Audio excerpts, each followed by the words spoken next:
For so many years, every time we were at an on-site clinic, I would go up to RJ and I say, RJ, we really need our own hospital. So many cases that I was seeing that would really benefit if we just had a place to do x-rays and do repairs and fixes and address health issues that we just can't do on site.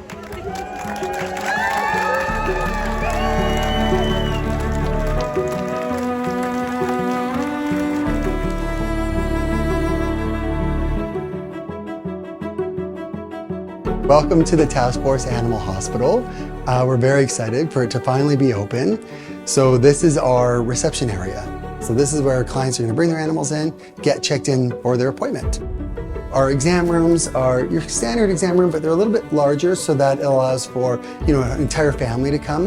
And then around the corner here is where we do our autoclaving. So this is where all of the surgical instruments get sterilized. This is where everything really happens.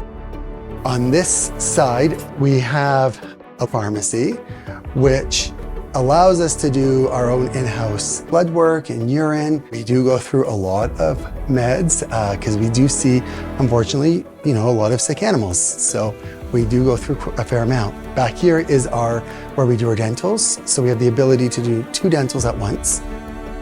We actually have a full body x-ray machine, which has been extremely helpful. We see a lot of animals that have broken limbs, foreign bodies. So this allows us to do it in-house so we're not having to send them elsewhere.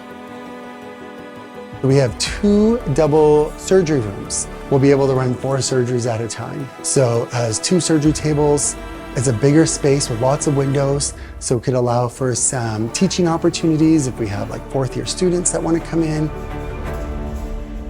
The need for accessible vet care is so large, and it's an issue throughout North America. It's not just something we're seeing here in Calgary, it's everywhere right now. We're getting so many requests for people looking for help with their animals. So our clients are anyone that would qualify as low income, would be families that we'd be able to see at the clinic. We see a lot of the rescue groups that we partner with bring their animals here. We also have referrals from social workers or other agencies where clients perhaps are just going through hard times and they have an animal at home that really needs to see a veterinarian. We were definitely expecting a big demand, and that's certainly what we've found. So there's a high demand for services of all types. We are providing a wide variety of services, so it's more than just spay-neuter. We are doing things like lump removals, dental procedures, orthopedic repairs. Routine vaccines, parasite treatment. If we didn't have this space, a lot of those animals just wouldn't be getting that care.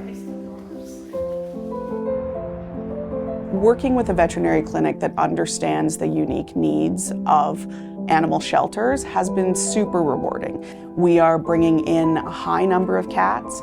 They're not always the friendliest cats. They're not always the easiest to handle. And having experts in shelter medicine receiving our animals on that end has been very rewarding for us. The faster we can get cats through their medical processing into adoption, the more cats we can take in. Cat Fixing Fridays are often held at the hospital.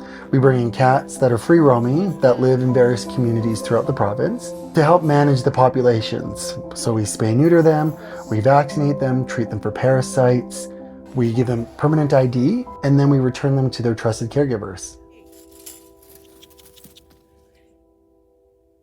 We have kind of recovery kennels throughout the clinic. So animals that have had surgery or getting ready for surgery will usually stay here until their time or for their time to go home. So we have a bunch of dogs back here right now. This back room is really important to us. So it is our, what we call the over the rainbow room, or compassion euthanasia room. So this is a space where families could bring in their dog or cat and have their kind of final moments with them. What we do really is keeping families together. We're keeping animals out of shelters in times. We're allowing families to stay with their dogs and cats. And anyone who has a dog and cat knows how important that human-animal bond is. Oh, I'm over here in the grass. I'm sick. I have fibromyalgia, so I'm limited in what I can do to earn money. I run a small business part-time and I'm on AISH, so I'm considered low income. I'm below the poverty line, and there's usually no options. You go to your vet and you get in debt. Even if you don't do any treatments, just the basics cost a lot. Toby came into my life when I had already a couple of cats. He was getting old. He slowly started having weird issues, droopy lip, problems with his eye, and just at a regular vet visit, one of the technicians deducted, based on all the problems he had, that he had a tumor in the brain. And at that late stage of life, like, there was not much we could do at that point. So we decided to just give him the best few last days of his life, and I gave him the, as much good times as I could. But I remember thinking, thank God, because that's a big weight off your shoulders. You're already so sick, worried about your animal, having to worry about the finances and how you're going to feed yourself for the next month because your cat is sick is not it just don't fit. Those thoughts don't go together, so it's a big dilemma.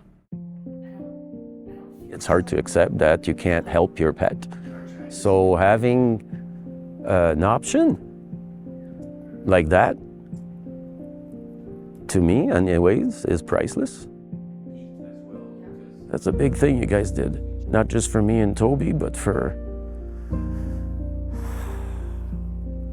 everybody. I think that animal welfare and human welfare are combined, that when people's animals are happy and healthy, it helps our people who may be struggling do better with their lives. I think it's all interconnected. There's nothing worse than seeing someone having to give up an animal because they can't afford veterinary care.